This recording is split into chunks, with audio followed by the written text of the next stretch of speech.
SmartB Sports Update Podcast is brought to you by Optimum CBD. For all your rest and recovery needs, CBD products are your best bet. Go to optimumcbd.store to order now. Free delivery on all orders over $99. You must be over 18 to order. I use Optimum CBD products personally for my rest and recovery. I train 6 days a week in Jiu-Jitsu, as you've probably heard on the SmartB Sports Update Podcast. I teach, I train, I compete. And without Optimum CBD products, I wouldn't be able to do it. Optimum CBD for all your rest and recovery needs. All right, let's kick off, and we can all give Dan our condolences after the capitulation of the Bulldogs on Sunday. Yes. Thank you. With a halftime, four-point halftime lead. Scored the first try in the second half, led 22-12 and let it slip away. Yeah. It's I'm sure you've been in that position before, but just that feeling that your team, it's not only that they lost. I think if they had a loss by 30, it would have been easier to accept. You just go, oh well, they didn't deserve to progress. You just move on. But it's losing it when you've got it won. And then you lose it. I mean, actually, I shouldn't say you got it won, but when you're well on top in the game and you're likely to win and then you lose it, I think that's the worst feeling to have as a fan. You got a 22-12 lead in the second half and you let it slip away. It's not a nice feeling, and it takes a bit of time to get over it, for sure. I did see one comment where that was... when was the last time the Bulldogs lost a game due to goal kicking? When was the last era it was where the Bulldogs would lose games due to goal kicking? Because, you know, they've had a history of some of the best goal kickers in the history of rugby league. Yeah. And then what it came down to is Matt Burton's kicking percentage this year is apparently quite poor. I don't know what it is or where I would even find it. But, yeah, like he missed one goal, and that meant that the Manly, who had the better goal kicker, was able to win by 2 points. Yeah, and Manly played for the full 80 minutes. The Bulldogs did not. So, disappointing, as I said, that 22-12 lead. And then Daly Cherry Evans scoring that trick shot try off the scrum.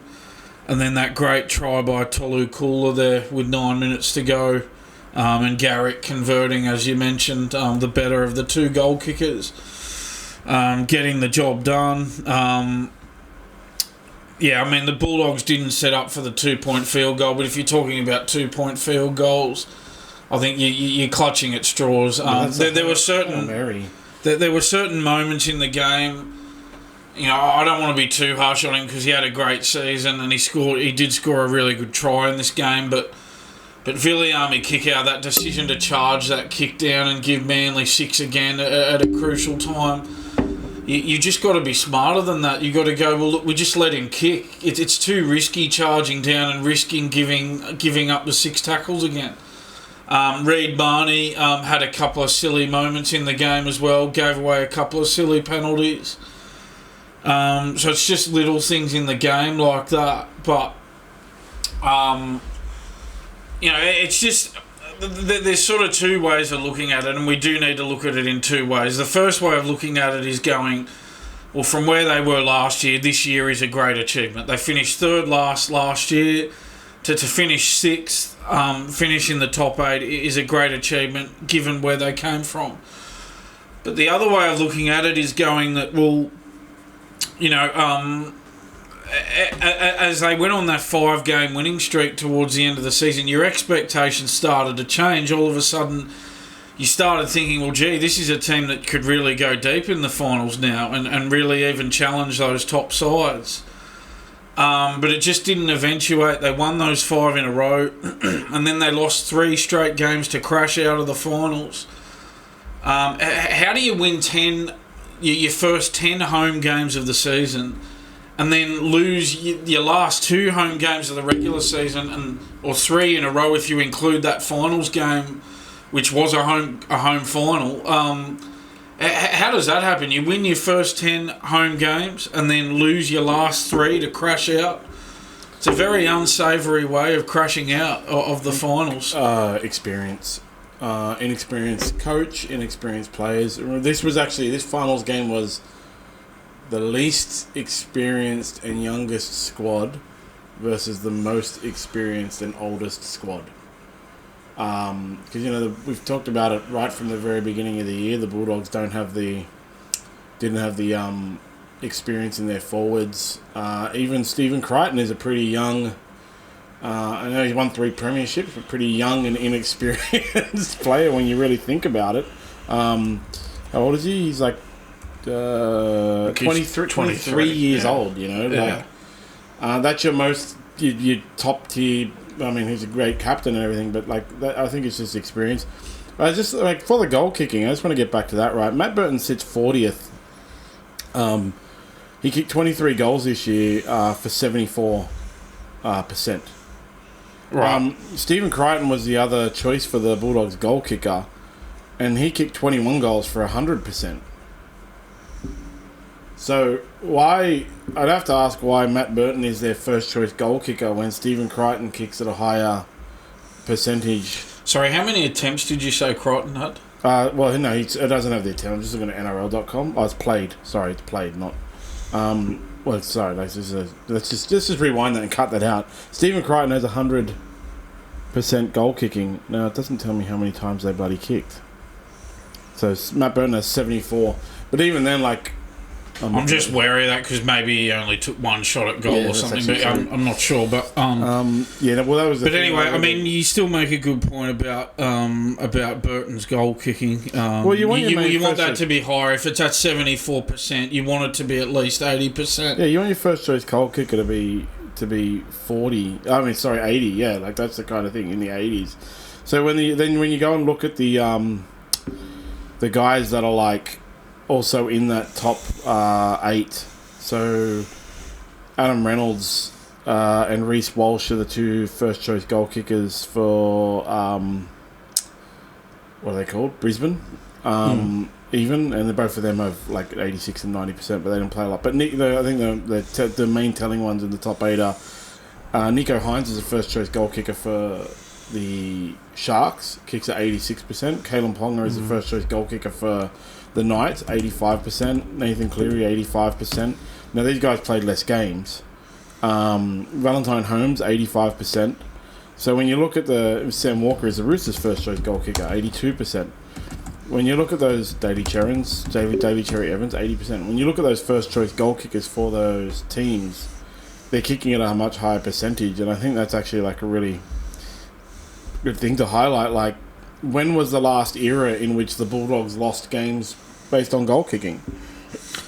Yeah, well, it certainly came down to goal kicking. It certainly didn't happen in the Darryl Halligan or Hazem Malmazri eras.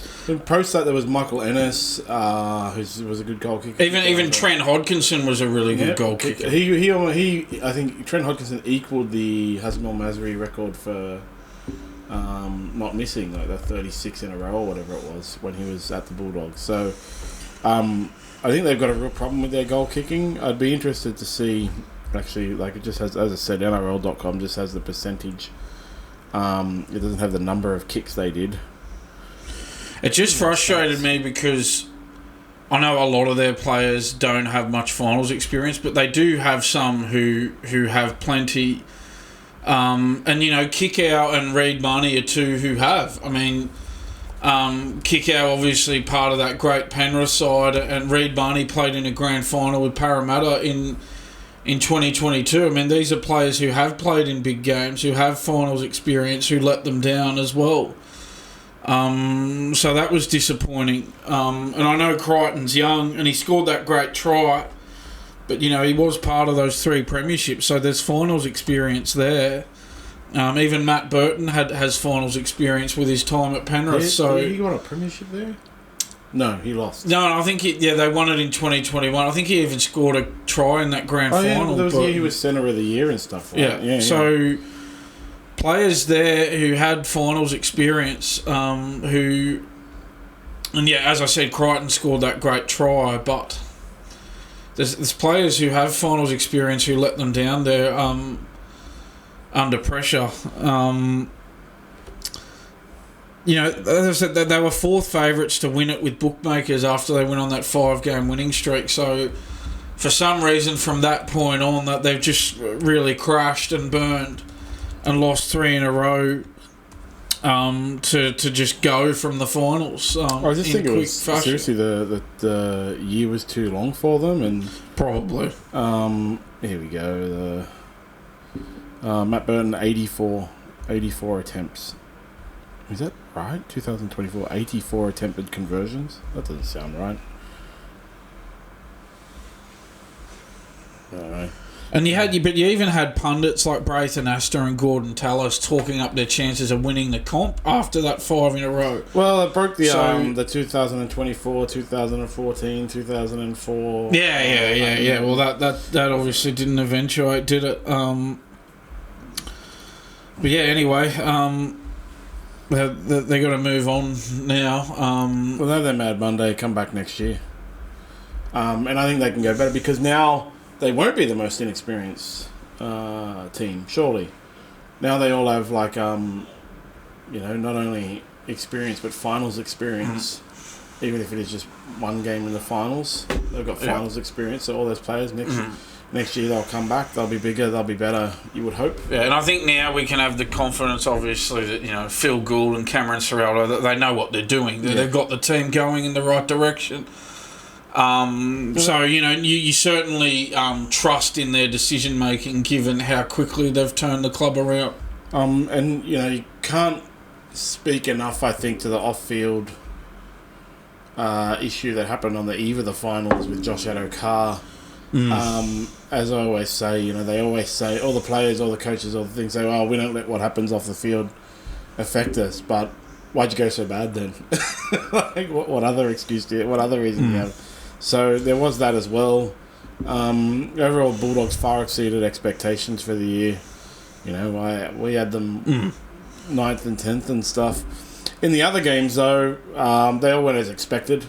Panthers dominated the Roosters from the get-go. Right. I think whether they scored in the opening 2 minutes or something, For 5th minute, To'o got over.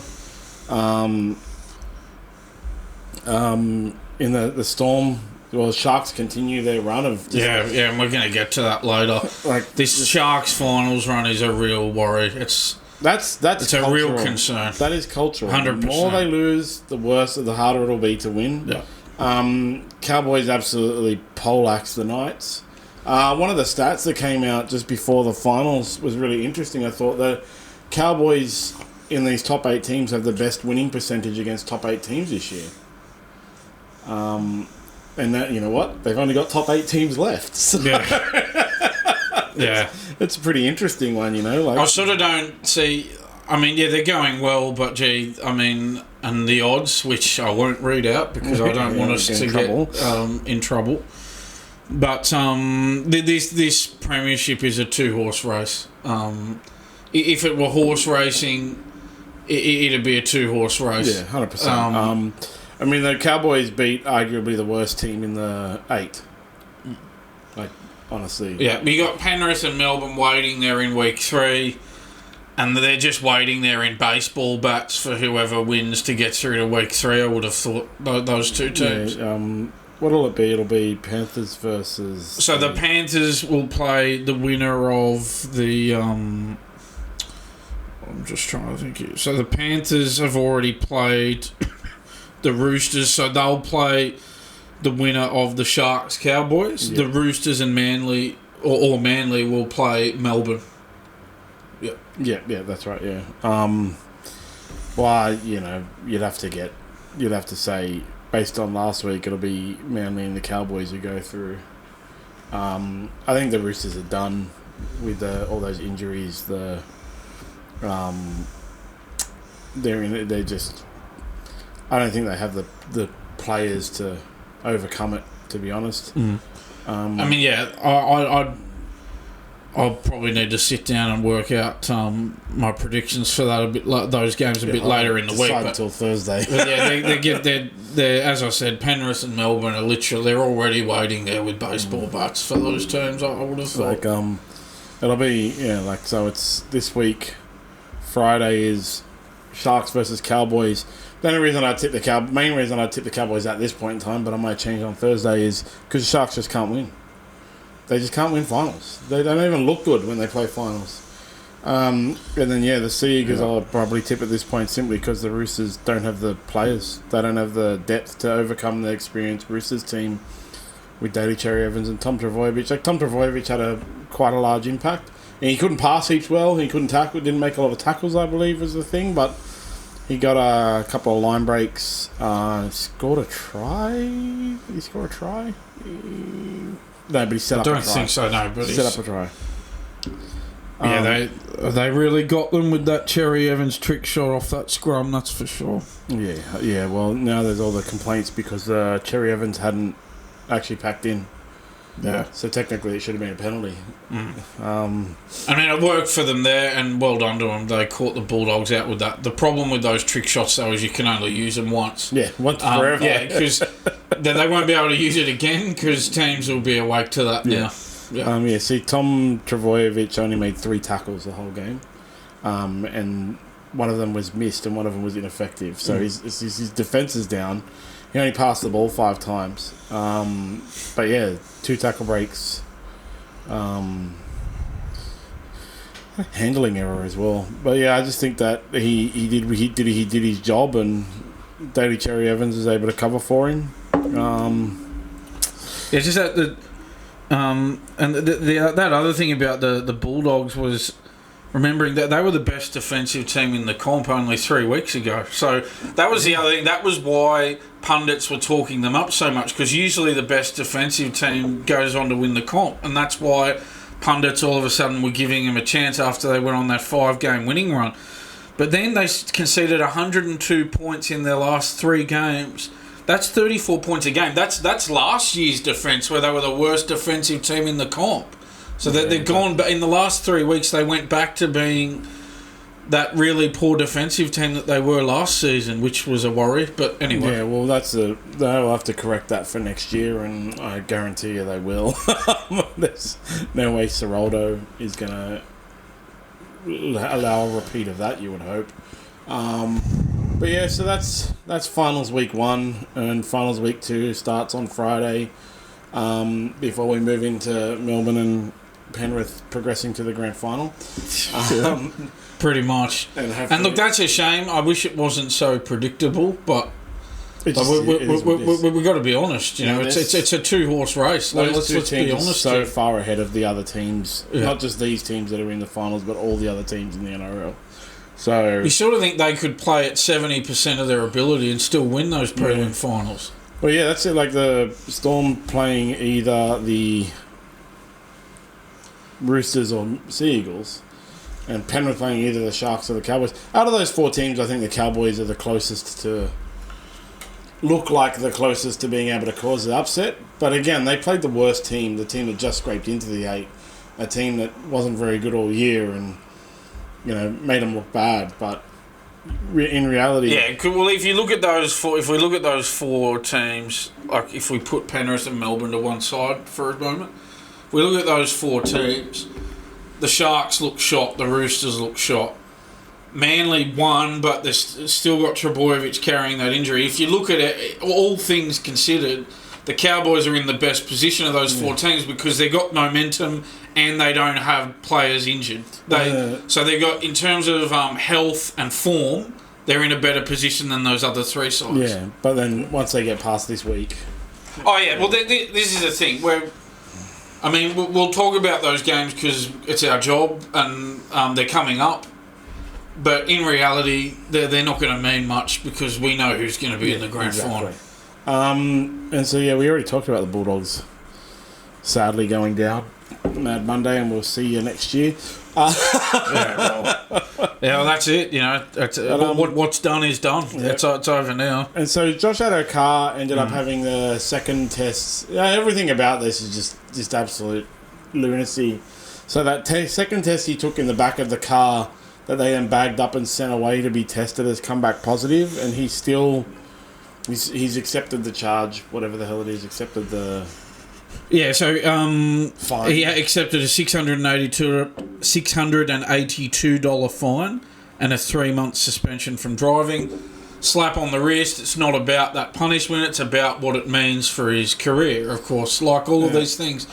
But he maintained his innocence and said he never took any cocaine. Yeah, so somehow he had 2 positive tests, even though he never took cocaine. He took that urine test the next day and returned negative. But, I mean, he still maintains his innocence. Who's buying that now? He's obviously lied to the club. Yeah, and, well, it's just such a bizarre thing where they... Again, we were talking about it last week. I don't understand how if you return a positive result, you're allowed to go. Because they say, you're not intoxicated. You might not be intoxicated just because you returned a positive result. But still, you're allowed to go. I don't want to drive around. Now that I know that I'm driving around the streets with a bunch of coked up coke fiends behind the wheel, even if they've tested positive, I don't want... But that's right. I mean, it seemed pretty amateurish from the police in that they had to go and attend a home invasion, so they let him... The police have got to deal with that better. That's a flaw in the police operation. So we got to go and you've tested positive, so on your bike. Yeah, so because we've got to deal with something we deem more important, you can drive, and to the best of our knowledge, you're under the influence of drugs. So I'm curious if you had returned a positive result on the alcohol, would they have allowed him to drive because they had a home invasion as well? You know? Yeah, so if it's alcohol, you can't drive, but cocaine, that's all right. Yeah. Just drive on. I don't think he's intentionally misled the club. I think surely they should have said, get a cab or an Uber home. Leave your car here, get a cab or an Uber home. Because of that, I don't think he intentionally misled the club. I think because, everyone's natural belief or understanding would be if I test positive, I can't drive. So I don't think he's intentionally misled the club. I think he just didn't know what the hell happened, because it was, all right, we've got to go on your bike. We're going to take this test away and test it. Off you go. And so that I don't think he's intentionally misled the club or anything like that. But in the end, you'd have to say this is his last strike for the Bulldogs, and well, that's the rumour. He's going to be shipped around to other clubs now. Which is... It's funny because I see the sentiment in the Bulldogs fans that are they're both ways, Sick of Josh Addo-Carr's behaviour, and also you got to support Josh Addo-Carr. And now today he's having a meeting with the integrity unit. Yeah, there was a quote from Phil Gould that was very telling on this matter. The general manager of the Bulldogs Football Club, he says, this is Gould on Addo-Carr, he says, at the end of the day, we'll do what we think is in the best long-term interest of the club. It's as simple as that, and all the players understand that. I think that gives it away. Yeah, I think they'll be sacking Addo-Carr. And look, so they should. He left them high and dry on the weekend. He was their equal top try scorer in the regular season. They lose that final by 2 points. Now, we'll never know if him not playing cost them the game. But I'll tell you what, you're missing your equal top try scorer for the regular season and you lose by 2 points. If that's not costing you the game, it's very close to it in my book. He really left his teammates high and dry there on the weekend. Yeah, well... they had the whole thing where he stood himself down. I would have to say that if he hadn't have stood himself down, the NRL would have probably stood him down anyway. We know that suspected drug use is a 1-week suspension, no matter how much Wayne Bennett tries to get that cancelled for the year. But I wonder what testing positive is. It's not a banned substance under their drug laws. So... I'm really curious as to what the integrity unit will come out with this year. Look, if he's suspended, even for 1 or 2 weeks, by the NRL, you'd have to say Bulldogs will definitely say go no matter what, and any club picking him up will pick him up on a reduced salary. Yeah, and that's the thing. If the Bulldogs sack him because it's a police matter, they'll free up that $550,000 in the salary cap. They're in their rights. To sack him because it's a misdemeanor. There's a bunch of clubs that'd have him as well. I think Broncos have got some people, I think Tony Staggs, our best friend, has retired. The Enigma. But, Titans would have him, Eels would have him, Rabbitohs would definitely have him. Combination of Latrell Mitchell and Josh Addo-Carr in the back line is kind of ridiculous, to be honest. There's a bunch of clubs that'll take him even with that, but it'd have to be on a reduced pay. And if he wants to save his career, he'd have to take the reduced pay. Yeah, he'll have to take it. I think someone will take a gamble on him. Maybe a Parramatta or a West Tigers or a Titans or someone like that. There's a bunch of clubs that'll take him. Yeah. Out of all of the clubs, the only ones who I think wouldn't take him would be Storm and the Panthers. Actually, when I look through the whole roster, I think only the Storm and the Panthers would definitely pass. Yeah.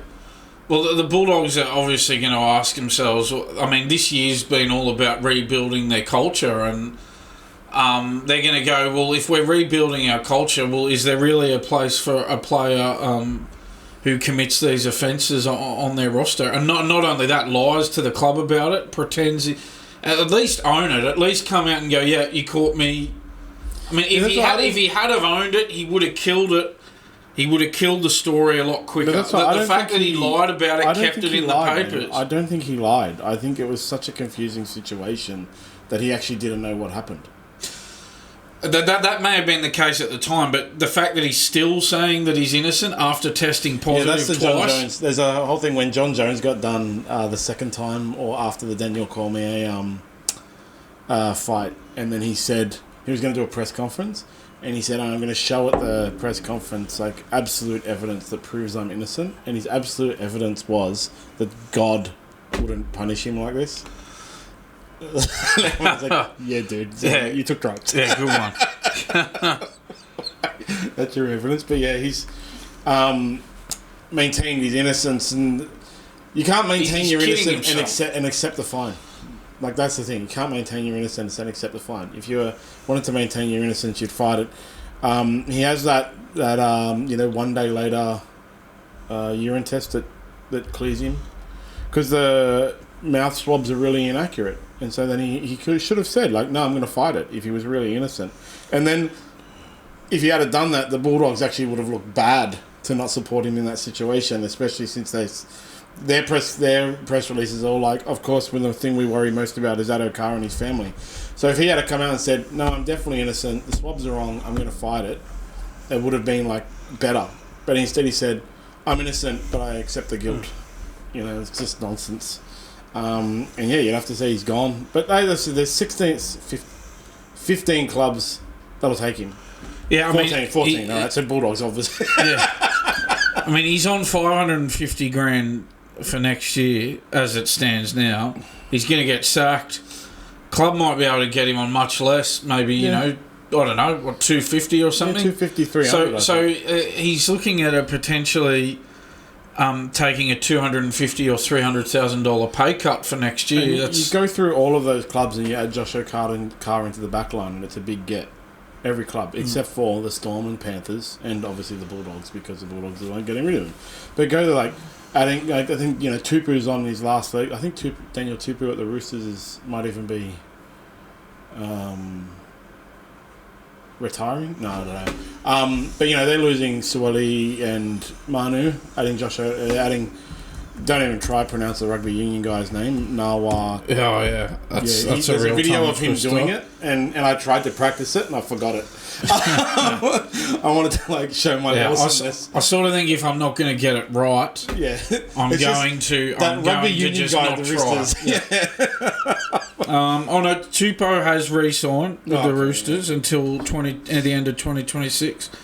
But there are a number of players leaving. Manu and Suwali, and then Jared Waria-Hargreaves. Obviously, he's a forward. He's another one going. Luke Keary. Yeah, they've got a number of players leaving. Adding him into the Sharks back line, it's a good get. Adding him into the Cowboys back line, it's a good get. Valentine Holmes has ended up staying at the Cowboys, right? Oh, no, didn't he go to... Valentine Holmes, didn't he go to the Dragons? No? Yeah, he did. Or did he? There was a really weird I think thing. Valentine Holmes has gone to the Dragons. I think, remember, we We talked about it. It was the thing where he said, like, I'm happy. We had Mitchell that's Pearce right. on.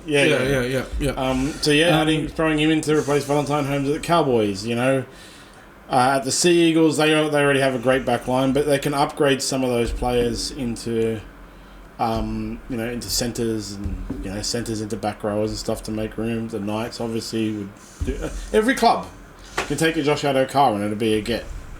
Yeah, no doubt someone will roll the dice on him, even though he's got to check at history. I saw one comment that called him Latrell Mitchell from Wish. So, well, speaking of Latrell Mitchell, it's interesting you bring that up because this has resurfaced now in light of what's happened with Addo-Carr. Someone's brought to light a quote from Phil Gould in reference to the Latrell Mitchell white powder scandal. And Phil Gould, in reference to that, said, I don't think our club could tolerate that sort of behaviour. I don't think we could tolerate that at all. Yeah. So that's very interesting now. As I said, Addo-Carr's lawyer maintains he has never knowingly ingested any illegal drugs. That's a quote from him. But Phil Gould revealed that he hasn't spoken to Addo-Carr since that second positive test. I think Phil Gould is livid. I think he's filthy, he's fuming, and I think this is only going to lead to one outcome, and that's Josh Addo-Carr being sacked by the Bulldogs. That's like the majority of the comments and comedy around it, right? So everyone immediately comment, man, Phil Gould's handled this really well. So Addo-Carr has made Phil Gould look a fool, even if it was an accident. Even if he didn't understand, he's made Phil Gould look like a fool, and he's not going to book that. That's gone. Anyway, we'll see in the next couple of weeks how that pans out. But I'd have to say I think the integrity unit will come down today. I think it was today I heard on the radio. Yeah. He'll get he'll get maybe a 3 or 4 game suspension or something like that. But the main thing is going to be what the Bulldogs do, and they're going to sack him. Yeah, straight after that. I'd have to say after the outcome of the integrity unit, the Bulldogs will then go, all right, you're out. You read between the lines of those Gould quotes and you can work it out, I think. Yeah, absolutely. Moving on to the Roosters. None of my Rooster friends were happy with the weekend. Although somebody in one of my tipping comps tipped them and they won't own up to it. So next year on the SmartB tipping comps, I think we're going to add the function to be able to see who tipped what after they've entered their tips, or after the round has started. Because I'm really curious as who in my tipping comp tipped the Roosters like a madman. Yeah. Julie Snook tipped the Roosters. Vic pointed out, I think she was getting desperate to get ahead, but I think Craig Gower's going to end up winning our experts tipping comp here. Yeah, it looks that way. He's dominating right now, and you're in second. Bulldogs let me down because you tipped Manly. I would have caught up if I had tipped Manly. Yeah, well, you were close. Yeah. You were close. I bet you were thinking, I'm looking good here at 22-12. Yeah, well, that was it. And in a few other tipping comps, people that I'm in have the perfect round bonus. So actually, in one of my tipping comps, my mate Ben caught me. I've been first all year. And he got that perfect round bonus and caught me. Yeah. And now he's ahead because my differential is so terrible. So I hope he gets one wrong this week. I will be honest, I did the old tip against your team, so if they lose, you get something out of it. That was the only reason I tipped Manly. But yeah, the Roosters, they were never going to win. They were never going to win, and they can't win against the Panthers or the Storm. So even if they get through this week, they got to face the Storm. Yeah. They got to face the Storm. Yep. It's confusing for me. I want to go back to the old days, the McIntyre system. It's all right. It'll be a lot easier next week when we got 2 games and then the 2 winners get through to the grand final. So they got to play. If they do get through Manly this week, they've got to play the Storm. And you can't see them winning that based on the Storm, but also because the Roosters just can't beat these 2 teams. No, the Roosters have now lost 10 straight against the Panthers. This is a terrible record against Penrith and Melbourne. They've now got a 1 from 21 record against the Storm and the Panthers since the start of 2020. This is a terrible record. This is the first time the Roosters have lost 10 times in a row to the same team. It's just really concerning. It's sort of like, if you're an alcoholic, you've got to admit you've got a problem. Yeah. Well, this is the same for the Roosters in this scenario. They have a problem against the Storm and the Panthers. They need to admit they have a problem.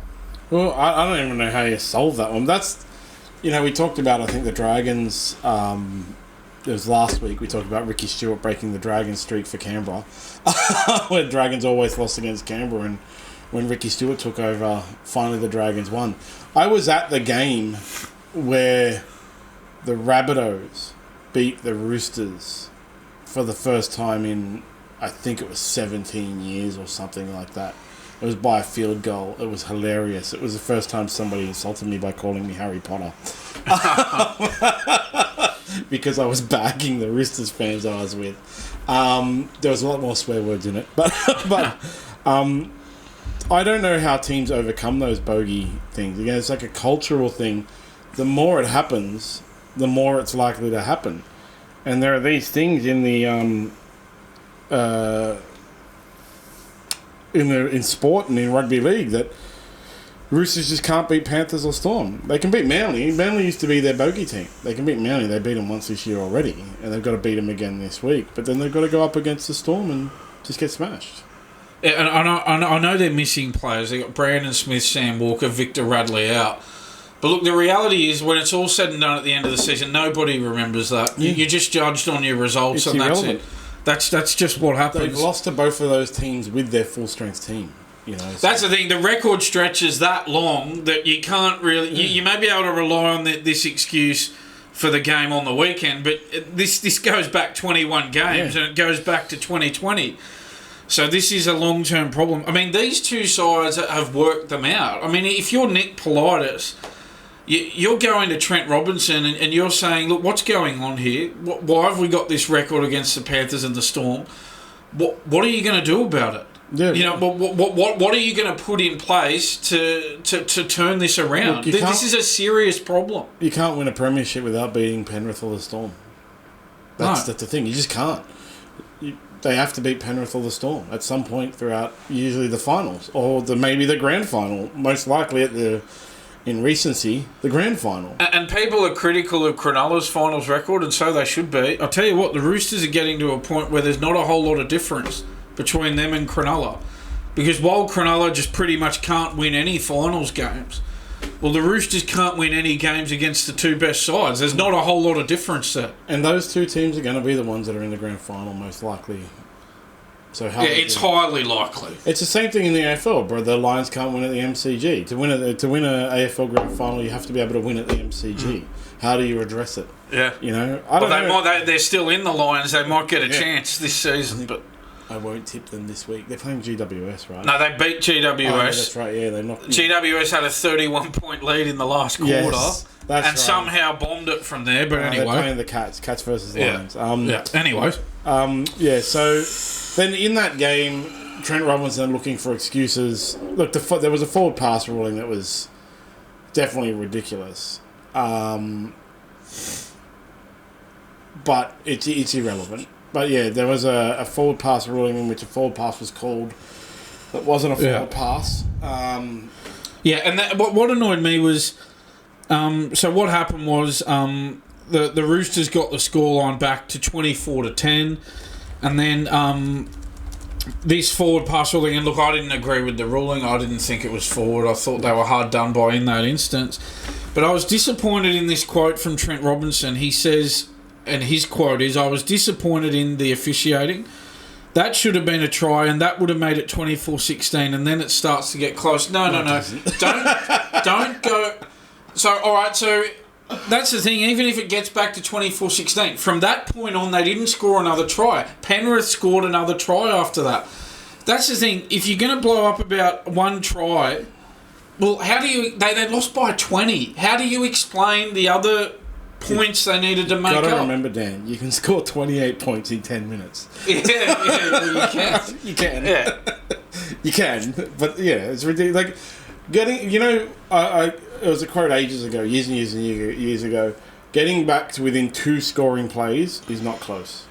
Because it's so hard to score a try.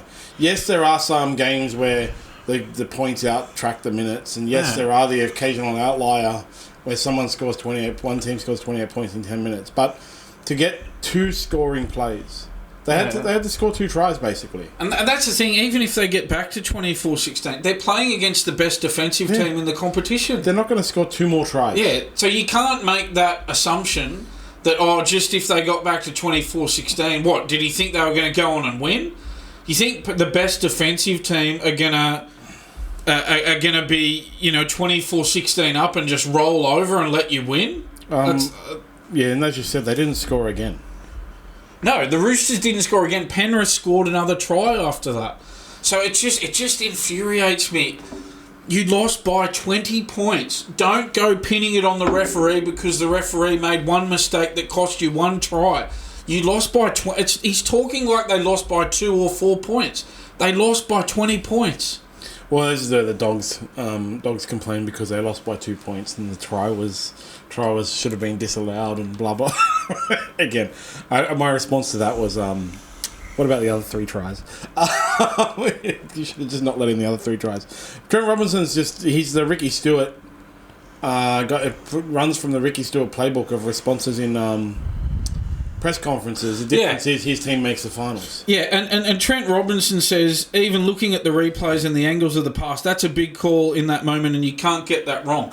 So he has a go at the ref, says you can't get that wrong. Well, I'll tell you what's not also good, Trent. It's not good to be 1 from 21 against the 2 best teams since 2020. How do you explain that? How do you explain losing 10 games in a row against Penrith as well? Well, it's all because of Ashley Klein doing it wrong in one of those games. Yeah.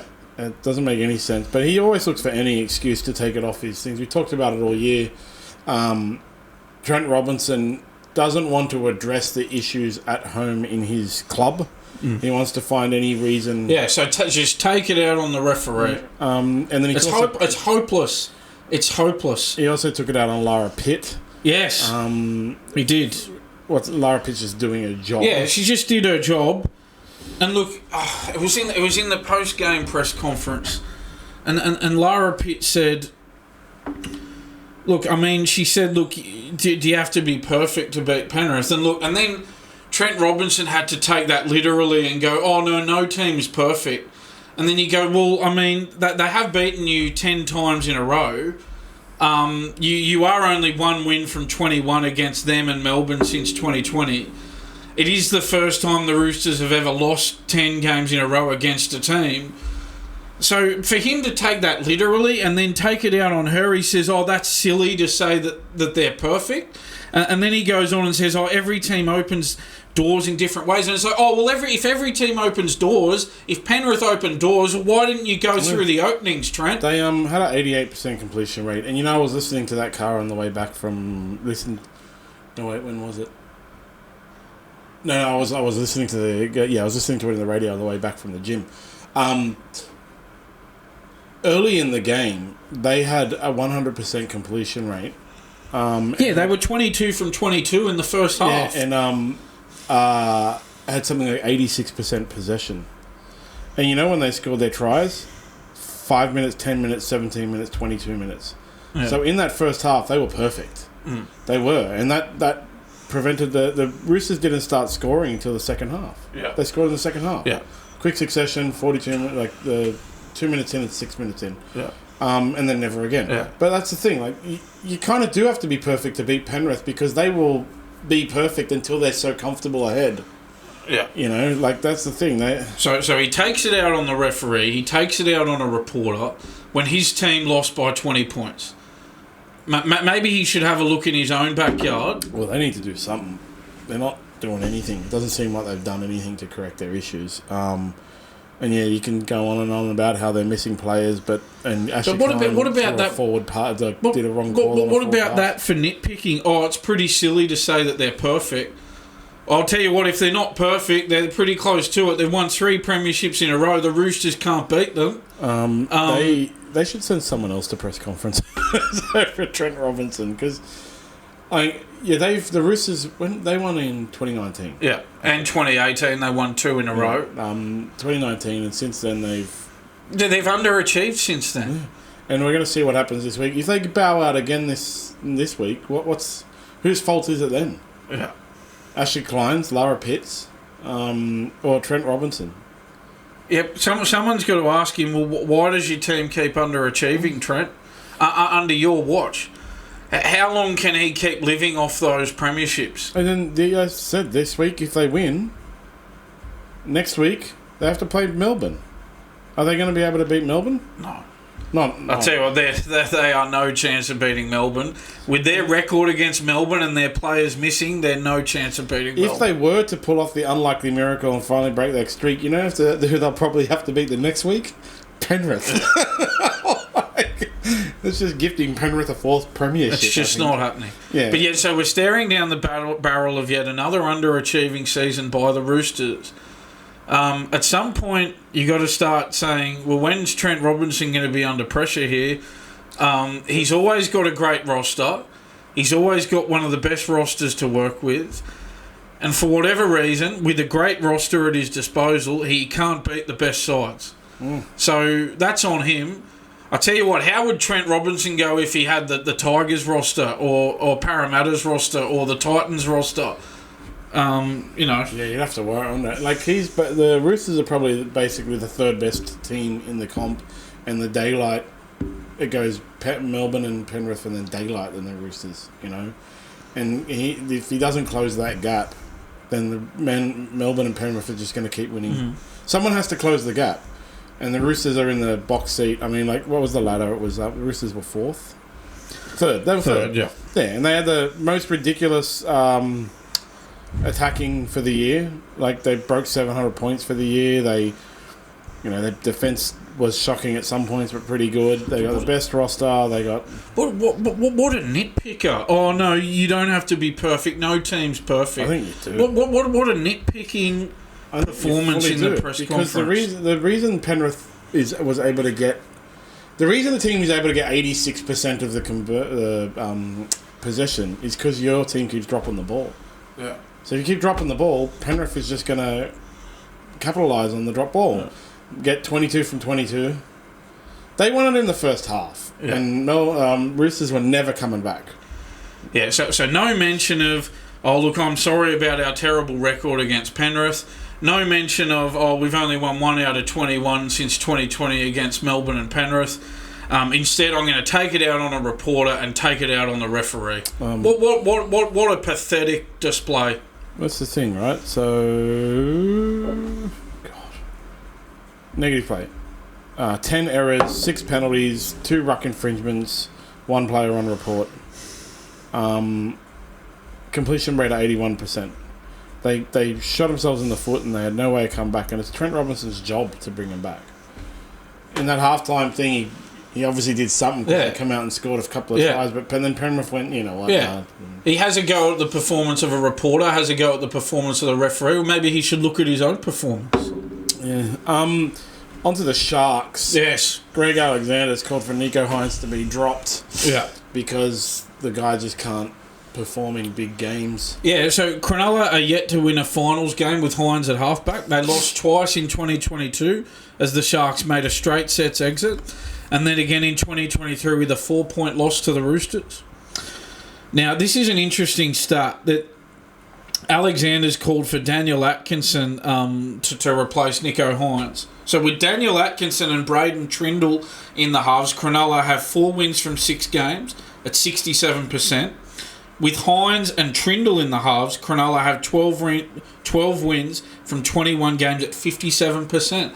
They have a better win percentage with Atkinson and Trindle than they do with Hynes and Trindle. I think Cronulla need to find someone to take all the pressure off Nicho Hynes. And stop trying to use him as the dominant playmaker.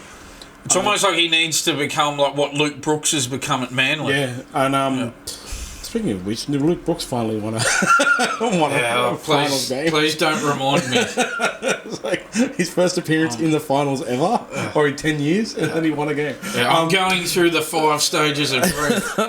They need. You know what? Like, we're going to get to Ben Hunt in a minute, but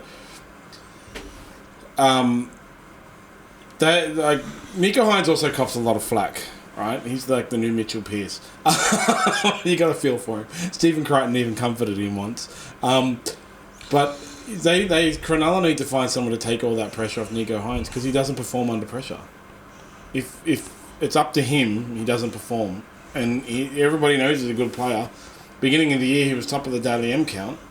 I know Cronulla had an easy run at the beginning of the year, but obviously as soon as the pressure starts getting to him, he capitulates, and that's what happened. They got dominated, and he was nowhere to be seen. Yeah, I mean, he's just not a big game player. You look at his Origin record. He's played 2 games. That's the thing. It's not just finals. He's played 2 games for New South Wales, and he's had poor performances in both of them. This is a real problem. But as you sort of allude to, I mean, it's a bit hard to pin it all on him. I mean, it's a cultural problem at the club. They've only won one of their last 10 finals games since they won the premiership in 2016. So it's almost as if, as a club, it took them so long to win that premiership in 2016. They've almost gone, the monkey's off our back. We've won one. We'll just go back to being that club that doesn't perform in big games again. See you in another 50 years. Yeah. See you in 50 more years when we win our next premiership. You talk about the Origin, right? Nicho Hynes not performing at Origin. When the game was well and done, and Queensland had won that game this year. Yeah, one of them was this year. I think one of them was last year. The one last year, to be fair, he only played the last 10 minutes off the bench, but he didn't have an impact. This year, the one this year, once the game was done and dusted, he set up that beautiful try for Zach Lomax. Because all the pressure's gone. Now he can just do whatever he wants.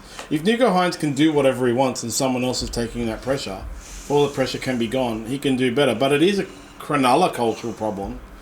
I don't know how you fix that. That's just the Roosters losing against Penrith. And that's the thing. I mean, he didn't have this problem when he was at the Storm. Does Nicho Hynes just need to find... Pressure. He needs to find another club. Yeah. That's the thing, right? The thing with the Storm, even though it's like Craig Bellamy is a lunatic, I think you can't name a player at the Storm, right, at any time in the past 20 years who you would think all the pressure is on. At the Sharks, when the Sharks lose, it's Nicho Hynes' fault. At the Storm, when the Storm loses, it's the Storm's fault.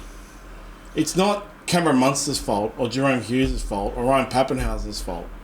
It's the Storm's fault. And that's the thing, he did well at the Storm because, I think, there's no pressure on any individual player. The team is expected to perform as the team. And that's, but at the Sharks, Nicho Hynes has to carry the Sharks over the try line.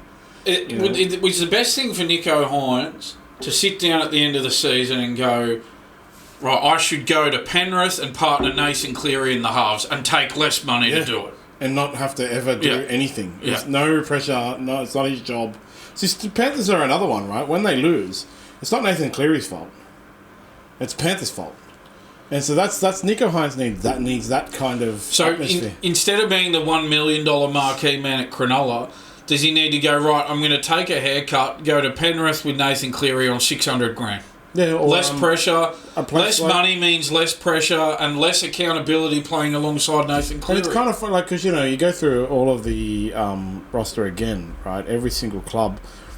Yeah, he needs to go to a club where there's no pressure on him. He can't go to a struggling club because then the pressure will be even worse. Even though, when you think about, the Titans, for example, right? Who in that club is all the pressure on? No one. But if Nicho Hynes went there, all the pressure would be on him. He would be expected to carry he needs to use Luke Brooks as his inspiration. Yeah, exactly. He needs to look at what Luke Brooks has gone to Manly and turned himself around. He's played in the finals. He's played a key role in getting them a win in finals. He's won a finals game, unlike Nicho Hynes. Luke Brooks has a 100% winning record in finals games. Pity it came when he's 40. How old is he? Yeah, so he's a finals specialist, Luke Brooks, all of a sudden. 29 years of age. So I think Nicho Hynes needs to look at what Luke Brooks has done and follow a similar path. Go to a club, as you said, with that dominant playmaker. I think Penrith still, they don't... I know they signed Talangi, who's a bit of a utility, but they don't really have a replacement for Luai as yet. Maybe that's an idea for Nicho Hynes. Take a pay cut, go to Penrith with Nathan Cleary. Yeah, and don't worry, the Cronulla's got the solution to their finals woes anyway. They wanted to move the game to Shark Park because otherwise they'd be in competition with the AFL was their excuse, and the NRL, of course, rejected it. That was a dumb excuse for me. I don't think the NRL's finals are in competition with the AFL. Swans are playing... where are the Swans playing? At the SCG. and the Sharks are going to be playing at the Allianz. Is it Allianz? Yeah, Allianz. Yeah. I just would have thought that's going to suck for people who go there. But to be honest, just sort of putting that to one side, the clash with the AFL, I just think the NRL, I think they need to make these decisions on a case-by-case basis. I think they need to use a bit of common sense. They need to go, look, we've got Cronulla here who are not a big Sydney club, that they're not a big drawing crowd, and their supporters don't travel from the Shire either. Don't. So I think they needed to just sit down and go, look, a Cronulla North Queensland game, that really shouldn't be at Allianz Stadium. We should just let Cronulla play at Shark Park. I think that's a common sense decision, but they've decided not to go that way. They haven't allowed it. They're going to be playing at Allianz. It's most likely a financial issue. Like, Allianz has already paid the money. Yeah. You know, like, that would be it. Because it's the stadium generally, except for in the case of the Sharks who own their own stadium pays the organisation to play there. So yeah, I mean, it's going to be embarrassing when the Swans get a bigger crowd than the Sharks Cowboys get next door. What's the Sydney SCG is 38,000? I think I'll check, but I think the capacity increased when they did the redevelopment on it.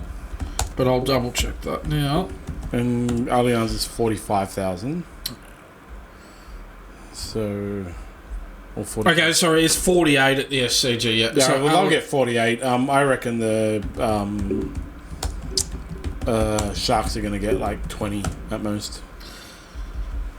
Yeah, I know. Yeah, so Allianz, 45,500 capacity. SCG 48,000. Yeah, so the Swans are going to have a bigger crowd than the Sharks Cowboys. So the NRL are going to have to put up with that. I've been at a game, a rugby league game, when they opened that rectangle stadium in Melbourne. I went to the Australia versus New Zealand sellout crowd. But next door was like one of those AFL at the MCG. You know, it's next door to the MCG. One of those historic, you know, like Carlton versus someone who hated it, and all the fans. They had 90,000 next door, and we could hear them. Yeah. It was kind of like, this is so cool. This is the greatest experience. This stadium is amazing. Yeah. What's that noise? Oh, God. So it is going to be like that. And I know it'd be a small crowd at Shark Park, but, you know, that's got a much smaller capacity. They would get a sellout crowd at Shark Park, you know, whatever it is, 20. That's the thing. When you've got two stadiums that pretty much have the same capacity next door to one another, and you have an NRL final 20,000. And an AFL final on. Oh, no. See, this is the other. Is it on a different night? No, it's on the same night. It's on at the same time. They're both on Friday. But the Shark Park is still under renovations, and it's only got a capacity of 13,500 right now. Oh, right, okay. So they can't play a finals game there. It's ridiculous to even request it. If they had the 20,000, it's not ridiculous to request Tell you what, it. they're probably not going to get much more than that at Allianz, so let me tell you. I reckon I'll get 20,000, and because the NRL will pad it. I've already got companies contacting me asking me if I want tickets. I'm sure you'll be able to get free tickets to that game quite easily. But I don't want it, and I definitely don't want to go there if there's bloody AFL next door. It's going to be horrifying, like, especially not with this cold weather. And no, thank you. They're both at 7. They both start at 7. Yeah, so they are the same night. You know, what's the weather going to be like on the day? Yeah, I think I'll pass on that one. No, thanks. It's going to be 22 degrees, 10 degrees at night. No, thank you. No. Yeah, pass. But yeah, I would say the NRL has no... Like, they reject it every time. Every year or a year or two, this kind of thing comes up.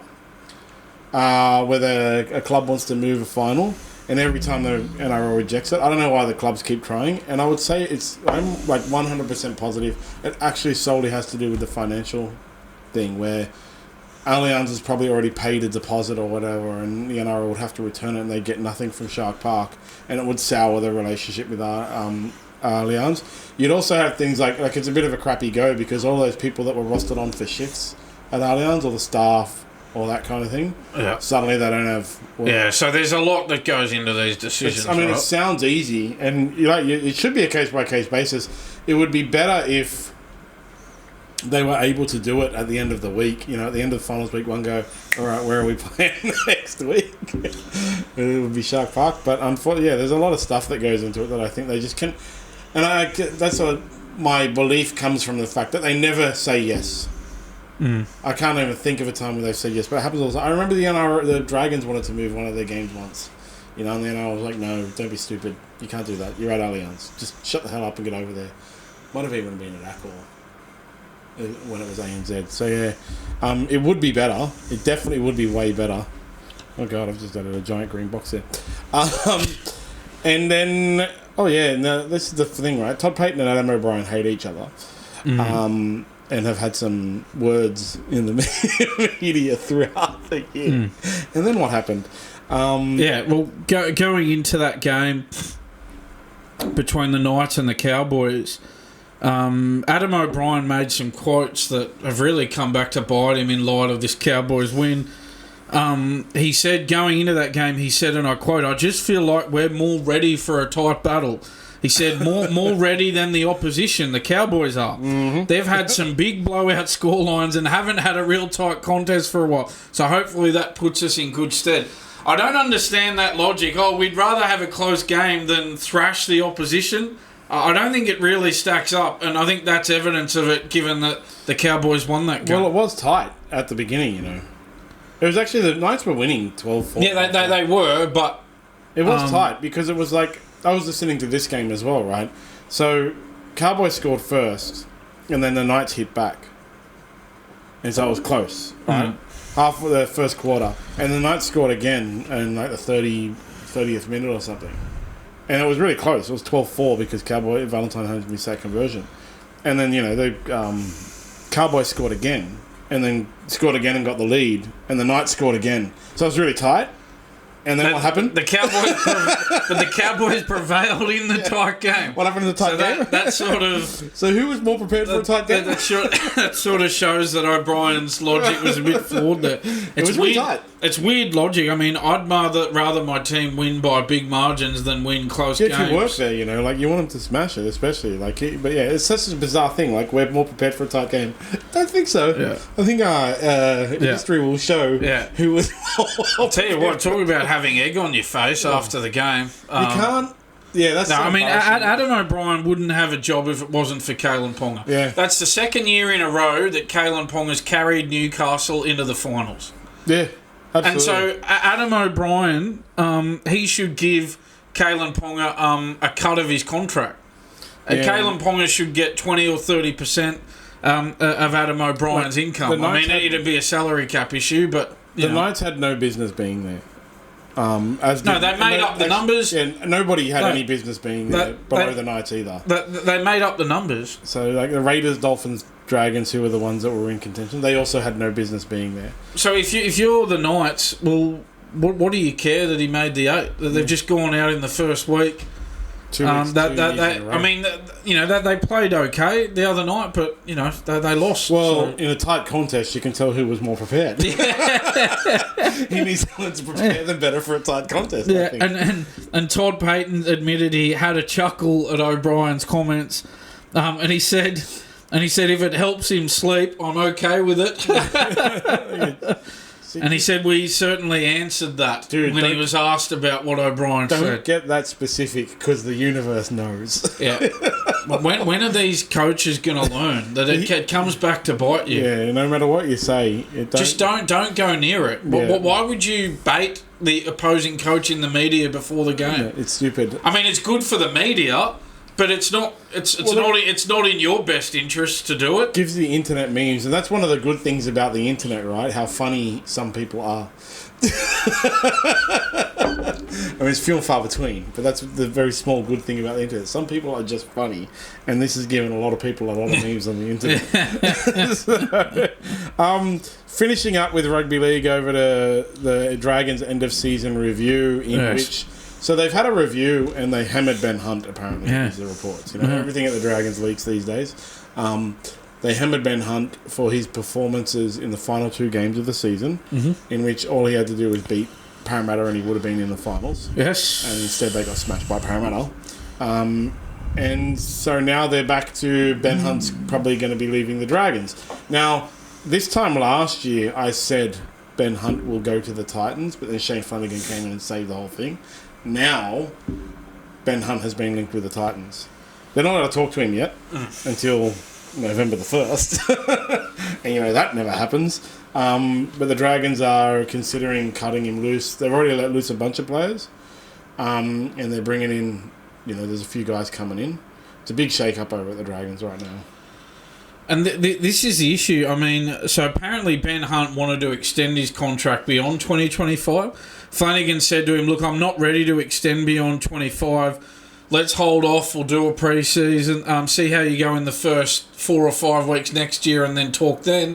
I think that's the smart option from Flanagan. Yeah, well, you remember he didn't want to extend. He didn't want to be there, right, last year. And Flanagan convinced him to stay, and one of the carrots he dangled was, we'll also extend you. And now Flanagan's kind of gone back on it. And, to Dragons fans, fairly, because they should have been in the 8. They would have been making up the numbers. Yeah. They would have been the Knights, but they had the easiest run home. Yeah. In that group. And that's the thing. Like, I talk about how, Newcastle getting into the top 8 is meaningless. But what making the top 8 does is it does, for rightly or wrongly, it takes pressure off your coach. Because the coach can say, well, look, I made the 8. They can, they can brag about it. They can put it on their resume. And that's the thing. So by not performing in that big game against Parramatta when their season was on the line, well, Ben Hunt's put Flanagan under pressure. And I know the Dragons did perform above expectations this year, even though they didn't make the finals. But he's put his coach under pressure, and his coach is not happy about it as a result. Yeah. And he's given it to him in this end-of-season review. Apparently, Flanagan told Hunt his end-of-season form wasn't up to scratch. He said that Flanagan confirmed the review with Hunt didn't go well. He insists it's fine between him and Ben Hunt, but I don't think any of us are really buying those that. Those last 2 games, it was the Eels. Remember, they only lost 5-4, but they scored 28 points in the last 10 minutes to lose by 4. It was 44-40. They were getting smashed by the wooden spooners, And then in the last game of the round of the season, which they couldn't make it anymore because they were now relying on a draw. But they were up by 24 points or something like that and lost. Mm-hmm. So, and it was all on the back of Ben Hunt not controlling the game, and he made a lot of errors, and the review was fair. That's another one where the pressure got to him, and Dragons missed the 8, not because just of Ben Hunt, but a lot of it had to do with Ben Hunt. So the review was fair. And, like I said, Shane Flanagan's, again, fair to say, let's have a look at how you're travelling next year. Problem is, if he's travelling well at the beginning of the year next year, and he gets his extension, and then we have a repeat of late season fade out, And that's the reality. I mean, he is 34 years old. So at some point, the Dragons have got to go, we need to cut ties with him and look to the future. That's going to happen sooner rather than later. As I said, he's 34 years old. So that's the issue, isn't it? And I mean, there's some reports that, if another club comes in and says, look, we will sign you for 2026, but on the condition that we have you for 2025, well, that's when, things could get a bit messy. But, look, I think Flanagan would let Hunt go now if he had a better option there. Yeah. There's no better option. Yeah, that's there the thing. If he had a better option, I think he would do it now. Yeah. But he knows that, look, his best option right at this moment, Flanagan knows his best option is, well, let's just see how he goes at the start of the year next year. Don't re-sign him beyond that, and hopefully, in the meantime, another option becomes available. Yeah, you got to hope, but there are no halves. We've discussed it all year. There are no halves, and that's it. There's no better option. But that's the thing. It's at some point they are going to have to cut ties. He's 34 years old, and you got to hope there's someone up and coming in the juniors that they can buy. And this is the thing, Nicho Hynes is copping a lot of heat, but Ben Hunt's never been a big game player either. Who could forget that 2015 grand final where he dropped that Definitely kick-off? Not Ben Hunt. Who could forget that? And this year, when a top 8 spot was on the line, you mentioned it, that game against Parramatta, he went missing when it counted. I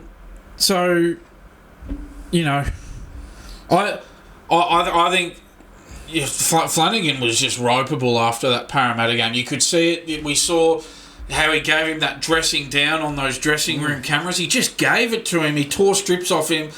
Flanagan really is not happy with Ben Hunt, I wouldn't have thought. But it's in the Dragons' best interests for Flanagan not to be happy with Ben Hunt. Yeah, so if I was you, I would be happy with the path that Flanagan's going down on this one. Yeah, well, I think he'll go to the Titans. I think they'll find somebody, and it'll give a convenient excuse for a build next year as well. They'll have to find someone. Say we've got inexperienced halves and whatever. So we've got Kyle Flanagan there, who's been missing because of the bite. Because a lot of it, like Ben Hunt and Kyle Flanagan were combining pretty well all year, but then Kyle Flanagan became Bitey Flanagan, so got suspended. Well, I think the question you got to ask yourself is: will Ben Hunt be the halfback in the next Dragons team that wins a premiership? No. So the only thing you need is you just need, and even you just need a longer term option to become available, whoever it is. Yeah, they need someone, but there's no one out there. We got to hope that some people come up through the juniors across the competition, because there's a lot of clubs in the same position, right? They don't have superstar halves. There's so few superstar halves. Dare I say it? Nicho Hynes? No, that's the same thing. It's replacing Ben Hunt with Ben Hunt. Yeah. It's Ben Hunt from Wish, It's like for like, yeah. Because that'll bring him in to be even more pressure. You're replacing the guy that we had to sack because he couldn't handle pressure, and now you've got to do it. And you'd have to pay overs for him, and then you just, if your salary cap's bent out of shape with Ben Hunt there, well, you'd just be bending it out of shape again if Nicho Hynes joined the club. You just got to hope that someone comes up through at any club. But like I said, there's a lot of clubs in the same situation. Like, you go through the roster and the ladder, and there's, who are the Rabbitohs halves? You know why you don't know very off the top of your head? Because they're not superstars. They don't have a superstar half. Who were they even this year? Cody Walker and somebody. Eels as well. Who are their halves? Mitchell Moses? Just going to look here. Yeah, Moses. Sean Johnson. I know Ilias was at the Rabbits, but he's gone now. Yeah, there's so many clubs with halves issues. And Warriors just lost Sean Johnson. Broncos extended Adam Reynolds because even though he's 108 years old, there's no one to buy. There's no other options, And Dragons are in the same situation. We got to keep Ben Hunt. Yeah, it was Dean Hawkins finished the season at halfback alongside Walker at 5'8". There was the guy that got the... But they're signing that player from the Super League. Lewis Dodd? Yeah, Dodd. Is that his name? Yeah, Lewis Dodd. What I think the Dragons really need Lewis to do Dodd. They signed Lewis Dodd from the Super League. The Dragons really need to convince Mitchell Pearce to come back for a year. Yeah, Mitchell, I think you're going to be getting a call. No. He must have been really flattered, Mitchell, when Parramatta wanted to sign him when Moses went down injured earlier in the year. It would have been so cute. That's it for Rugby League. Finals this week. We'll watch the Roosters and the Sharks. It's the Roosters and Sharks, right? Yeah, Roosters and Sharks. That's going to be a shocker of a game. Oh, no, Sharks, Cowboys. Oh, yeah, Sharks, Cowboys, Roosters, Sea Eagles. Yeah. Both of those games are it's so hard to tip.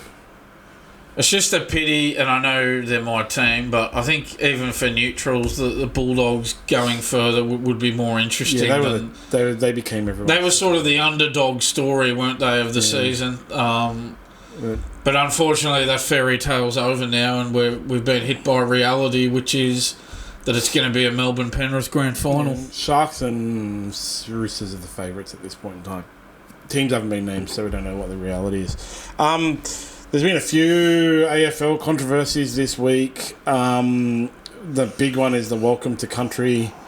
Yes. Collingwood greats, and everybody has commented on the Welcome to Country before the Collingwood game. It was a Collingwood game. Oh no, it was the GW. It was before the GW. But Collingwood great Tony Shaw was critical. Everyone's critical of it among a host of other people. It was before that GWS Brisbane Lions game. It was from Brendan Kerrin, a cultural educator from the Metropolitan Local Aboriginal Land Council. It was some quotes from him. These were some of the quotes. It's quite extraordinary. He says, "A welcome to country is not a ceremony we've invented to cater for white people," is what Karen said. He then said, "It's a ceremony we've been doing for 250,000 years plus BC." And the BC stands for before Cook, a reference to Captain James Cook, of course. So these are not comments I wouldn't have thought that are comments uniting the country. I think they're very divisive comments, it's fair to say. Yeah, there's a lot of controversy around Welcome to Country's all up now in today's media and Trump-esque. Got to mention Donald Trump to get the argo going. Donald Trump. Well, there's a lot of controversy. Pauline Hanson weighs in all the time. There's a whole thing where it's like people say it's now become kind of stupid because it's like before everything. I know some people. I actually anecdotally know some people who at their work they have to do a welcome to country before every meeting. But it used to just be. I was at a ARIA Awards many years ago, where we went through we were there for 2 hours, and then John Butler came on. From the John Butler Trio, who is from Torrance, California, by the way. And he did a Welcome to Country. It was like that kind of thing, right? And I've seen over the years as it grow and grow. And it used to just be that you would say the same thing. Everyone would say the same thing. And now it's become this posturing thing for people to say stuff. And that's I don't really care about the ceremonies, man. I don't care. I don't care about the national anthem. You can play it if you want. I don't care. It has no effect on me. But it's when things get forced into you that it becomes an issue. Actually, people then the response is always, "Oh, you must be racist if you don't support it." And that's just the one extreme to the other. It's like, dude, can we just go back to that Welcome to Country that was always the same? Mm-hmm. Oh, you must be racist. I think a lot of people think it's a bit unnecessary for them to be welcomed to their own country. There's that line of thought. I think that the interesting thing is that the AFL that doesn't know what to do about this. That they know they can't ask him to apologise because then the Indigenous community would be up in arms and go, well, how dare you ask for an Indigenous person to apologise for anything? Look, I mean, I was going to... Look, they probably shouldn't let him do another Welcome to Country, but to be honest, that they just shouldn't really have these Welcome to Country ceremonies at all. I mean, it's got nothing to do with the AFL. The AFL might care a little bit, or at least pretend to care about all these causes, like Indigenous round or Pride round. They may appear to care about this, but I'll tell you what, in reality, they care a lot more about their own image than they do about any of these causes. Look, it's so they can't ask him to say sorry, and it's the kind of thing where you'll see people on the end and go, well, after that, I'm never watching the AFL again, but they'll be back next week. No one really stops watching. They care a lot more about their image than they do about any of these causes. Their image is their number one concern at all times. They're a very superficial organisation. They wipe any journalists who dare to criticise them, but yet they masquerade as this code that's inclusive to all people. Yeah, we struggle right now to get news for AFL for the SmartB website because there's so little news. The NRL's easy, there's 300,000 news articles a day, but because because there's no there's no scandals. There's nothing interesting. All we can do is write match reports. That's all there is. Yeah, this AFLW team won and this AFL team won. Yeah, that's it. Look, the reality is, whether you think it's a good thing to do or not, the only reason the AFL do Welcome to Country ceremonies is to appear to be politically correct. Yeah, but that's all the sporting. Yeah, they're all the same in that regard. They're not the only ones. But then again, they do it more than the other codes. I noticed that Manly Bulldogs game, they didn't have a Welcome to Country on the weekend. Did they even sing the national anthem? No, I don't believe so. Because they shouldn't, because it's just a finals game. It's just a football game. It's a football game, okay? You don't need to... A football game's got nothing to do with these sorts of issues. What's it called? In the US, they sing the national anthem before every sporting event. Do you really want to be like that? You know, like, do you really need to?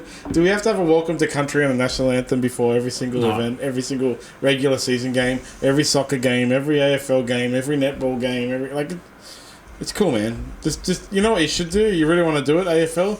Just put a plaque out the front of the stadium. I noticed like a lot of all the government websites have the welcome to country on the website. You know, isn't that good enough? Just have it written there. It's fine. Yeah. Yeah, I'm with you on but that. There's a massive amount of controversy around it. None of the, Pauline Hansons are happy. And that's like, this is also the problem with it all, right? Because I always used to say to my son, like, when you're thinking about supporting something, you have to look at the lowest common denominator that supports it. And the problem right now with stuff like this is the lowest common denominator that supports it are terrible people. And the lowest common denominator that is against it are terrible people. So you actually, you can't really win as just a person, if you, like I said, if you don't support them, you're racist. If you do support them, you're a non-binary, crazy Karen, blue-haired, social justice warrior. So you just got to ask yourself, is it really necessary for this to take place before every AFL game? No, it's fully not. It's overdone. No one's paying attention as well. That's the other thing in the crowds and stuff like that. No one's paying attention. So it's done just for the media, for the show, not even for the people. It's done for the. That's show. The thing. Like, rightly or wrongly, when you're sitting there watching it, you're not taking it in. Yeah. You're just sitting there going, when's the game going to start? Exactly. You're not sitting there going, oh, gee, it's great that we're honouring the traditional owners of the land here. You're not sitting there doing... If that's the desired effect of the ceremony, you're not feeling it as a viewer. And you're not. If they didn't do it, nobody's sitting there going, oh, where's the welcome to country? 100%. 100%. So that's why I don't care, because it's like, I have no opinion either way. If they do it, it doesn't have the desired effect where I'm sitting there going, oh, I'm so glad they're doing this. And if they don't do it, I don't care if it's there or not. Like, I don't miss it. So to me, it's just like, do it or whatever. I'm not going to watch. This is the time it's the 2.5 look, no offense. I'm not racist, but to me, it's just that half an hour. I've said it before during Origin. The worst half an hour of the year is where you have to watch a rerun of 2.5 Men while waiting for the Origin to start. To me, all that ceremony is the bit where I'm flipping steaks on the barbecue and getting the beers ready or whatever, making my cup of coffee. It's not something I sit down to pay my respects to.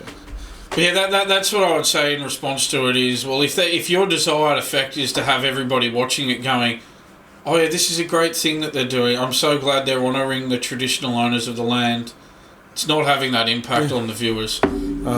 So do something about it. Still in the AFL, oh man, it was some funny vision.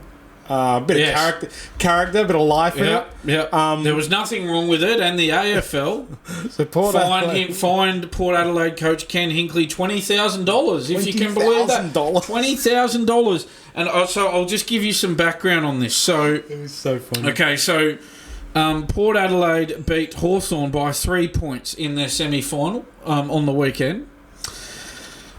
And what happened was, but prior to the game, Hawks forward Jack Ginnivan made the following comment on social media. Ginnivan had posted on Instagram, and I quote, "See you in 14 days," to Sydney ruckman and former Collingwood teammate Brodie Grundy, implying that it's all right, we're going to be playing against Sydney in 2 weeks. And obviously, the comment insinuated Ginnivan expected Hawthorn would beat Port Adelaide and play the Swans in the preliminary finals. Of course, as it's turned out, that didn't eventuate. And after the game, Hinkley's just given him a bit of a spray as he walked off. He deserves a spray. Funny. Jack Ginnivan deserved that spray. Yeah. Because he was stupid enough to post "See you in 14 days" on social media. If you make a comment like that, then you deserve to cop a mouthful from the coach after the game. That's just football. That's just getting what he deserves. There's no way that warrants a $20,000 fine. That is rubbish from the AFL yet again. It was, what was the thing you were saying to him? Like, there's no flights for you. But there's a GoFundMe to pay the fine, actually. Straight away popped up, GoFundMe to pay the fine. It is currently sitting at, where is it? It was pretty high yesterday when I saw it. Well, I hope they get to their mark of $20,000 because that's ridiculous. If he gets fined $20,000. Oh, GoFundMe took it down. You scumbags. Come on, man. Yep. But we want to see this sort of personality. We want to see this sort of back and forth. This gets people interested in the game. These sort of sideshow, instances 100%. where, a coach is... Jack Ginnivan deserved that. He deserved that. If you put it out there on social media basically saying you're going to beat this opponent on the weekend and play against Sydney in 14 days and then it doesn't happen, well, maybe the coach and some players on his team are going to give you a mouthful after the game and you've got to wear that. Jack Ginnivan's got to wear that. Yeah, and I think it's hilarious that somebody set up the GoFundMe straight away, but GoFundMe's taken it down, so they're scumbags. It's so funny. It got pretty high. Like when I saw it, it was like $8,000. It's not a bad effort. And you want that, yeah, exactly. If they're going to fine him, I think people should be allowed to do GoFundMe to pay the fine. No one's ever going to GoFundMe to pay Ricky Stewart's fines, but it's, you need a lot of GoFundMes. Yeah, they don't have that much money to spare, nobody. And finally, we got to get the what is it called, the algo going. So we got to say Taylor Swift, Donald Trump, Taylor Swift, Donald Trump. Taylor Swift is no longer friends with Brittany Mahomes after the debate. I watched the debate. It wasn't as entertaining as I wanted it to be.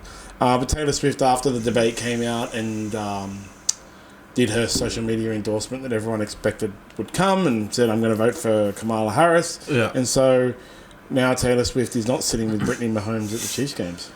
Yeah, so they sat apart from each other, Taylor Swift and Brittany Mahomes, while they watched their significant others defeat the Cincinnati Bengals 26-25. So we got this situation again where just because Brittany Mahomes liked a few Donald Trump posts, Taylor Swift now wants nothing to do with her and won't sit with her. Just liking Donald Trump posts is enough for her to not be friends with her anymore. Brittany Mahomes doesn't want to sit with Taylor Swift as well, because in America you cannot. But do you think maybe? Do you reckon it came from, like, Brittany Mahomes might have said, well, can I sit with you? And Taylor Swift said no. That's how it probably went down, I would say. I don't know. Like, that's the thing. You don't really know because unless someone's actually sitting in the box and doing. But the divide between Democrats and Republicans in America is insane. It is absolutely insane. You can't be friends with somebody who is... They're all in. Like, they're all in. They toe the party line. Taylor Swift has come out and done her endorsement of Kamala Harris and so can no longer be friends with Republicans. If Brittany Mahomes was to sit next to her, Republicans would call her a left-wing nutbag. If Taylor Swift was said to sit with Brittany Mahomes, left-wing nutbags would call her a Trump-supporting racist. They're crazy. They have full craziness. So, you don't know. I like I say, I think Taylor Swift is sanctimonious blowhard. I've offended many little girls by saying that. I don't think she has any right to even... Like, this whole American celebrity endorsement thing for politics is beyond ridiculous. I mean, we have it to a lesser extent all over the world in Australia, but the American one is way overboard. If I was a political tactician, I would start go finding people that everyone hates and pay them to endorse my opponent. That's the thing. This could work against Kamala Harris having Taylor Swift putting this endorsement out there. It did in the 2016 election where Donald Trump won. Beat Hillary. Yeah, one of the things that swung a lot of people at that time was apparently the sheer amount of celebrity endorsements that Hillary Clinton got. Like, she'd be up on stage with like 20 celebrities. And that was like, to the American people, it was like, who the hell do you think you are telling me who to vote for? But now, what are we, 8 years later and 55 days from an election or 50 days from an election or whatever it is, now Taylor Swift, they already released stats about it. Her doing that endorsements, you see she did it last time as well. See the largest spike in voter registration ever, So when soon as she does it, a whole bunch of her Swifties that just turn 18 will go out and register to vote for Kamala. They register to vote, but that doesn't factor in the people who vote against her because of the endorsement. Well, this is the thing, right? So the endorsement comes. Taylor Swift says, I vote for Kamala. All of her Swifties run out to like, oh, Taylor Swift votes, and I have to be just like Taylor Swift, so they'll run out. But then a bunch of Republicans go, that Taylor Swift biatch wants to talk bad about my man Donald Trump, I'm going to go register too. And you might have more people doing that than the ones who registered. Yeah, that's what happened in 2016. Yeah. That's like apparently one of the reasons for Hillary's failure. But tell you what, I think these assassination attempts might help Donald Trump. Yeah, that's hardcore, man. Like, and it's weird because they don't. It disappears really quickly. You know, from the news, they talk about it for 2 days and then disappears. Like, really, we stop talking about it. It's almost like it's been normalised. Yeah, and it's like, it's so bizarre. That is a president, a world leader. Yeah. You know what happened one time when, one of those world leaders, not like someone who's in charge of the country, got assassinated? Archduke Franz Ferdinand got assassinated. It started a world war. It's bizarre that they just don't care. But anyway, that's off topic. But, algo. Thanks, YouTube algorithm. Hopefully we get some shorts on that too. That's it for the week. Don't forget to go to optimumcbd.store and buy all your CBD products. You have to be over 18 to order. Free delivery for all orders over $99. I personally use them and they are amazing for all my recovery from my training. Follow at SmartB app on all social medias. Subscribe and like our videos and on our YouTube. Sign up to the SmartB website to get all of your news to your inbox. Cool. Have a good weekend, Dan. Who's your team for the rest of the finals now? I don't have one. Me too. You're the same? I don't have one. I don't care. The only thing I really hope is Penrith doesn't win 4th in a row. And it's not because I hate Penrith. It's just because... You just had enough of them winning premierships. It becomes stupid when that happens in sport. Yeah. You know, like it's too far now. So I guess Melbourne, because they have the best chance of beating Penrith, but don't care. But even then, Melbourne winning the premiership, I mean... Yeah, exactly. That's boring because no one in Melbourne cares. Yeah. You know? But on that day as well, there is UFC 307, just so everyone knows. It's Alex Pereira versus Khalil Roundtree, and that's going to be an amazing card. So yeah, is that this week? That's on the day of the... the day of the grand final. I always run 2 screens. Oh, right, okay. Oh, that's a big day for you, then. It's awesome. Pumped. So glad that it's a public holiday. Bye, everyone. See you all next week. Thanks, John. See you next week. Bye, producer chairs.